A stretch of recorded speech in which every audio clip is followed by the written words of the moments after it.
পাছ নকৰিলে শিক্ষকৰ চাকৰি দিব নোৱাৰে গতিকে যাৰ টেট নাই আৰু DLED বা BEd নাই তেওঁলোকক শিক্ষক হিচাপে নিযুক্তি দিয়াৰ ক্ষমতা অসম চৰকাৰৰ হাতত নাই শিক্ষাৰ অধিকাৰ আইন আছে national council of teacher education আছে তেওঁলোকে শিক্ষকৰ যি কোৱালিফিকেশ্যন ইলিজিবিলিটি তাক নিৰূপণ কৰি দিছে গতিকে যিসকলে এই প্ৰফেশ্যনেল কোৱালিফিকেশ্যন আয়ত্ত কৰিছে তেওঁলোক টিচাৰ হৈ যাব আমি 10 অক্টোবৰৰ ভিতৰত আমি গোটেই ভেৰিফিকেশ্যন প্ৰক্ৰিয়া কমপ্লিট কৰি তেওঁলোকক আমি শিক্ষক হিচাপে শিক্ষকলৈ উন্নীত কৰিম যিসকল টিউটৰে প্ৰফেশ্যনেল কোৱালিফিকেশ্যন আয়ত্ত কৰিছে যিসকলে আয়ত্ত কৰা নাই তেওঁলোকক আমি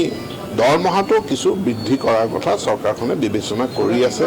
প্ৰাধিকৰণৰ এখন সংশোধনী আইন অক্টোবৰ মাহত এছেম্বলি বিধানসভা বহিব তাতে এখন সংশোধনীৰ প্ৰস্তাৱ আহিব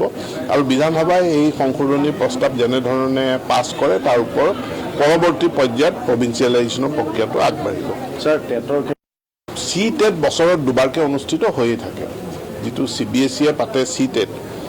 বিভিন্ন ভাষাৰ কাৰণে এইটো বছৰত দুবাৰ অনুষ্ঠিত হৈয়ে থাকে গতিকে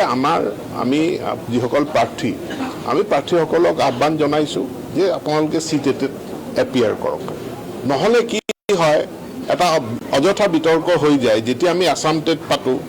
একাংশই আহি পেলাই আমাক কয় যে অকল আসামত অসমত ল'ব টেট নল'ব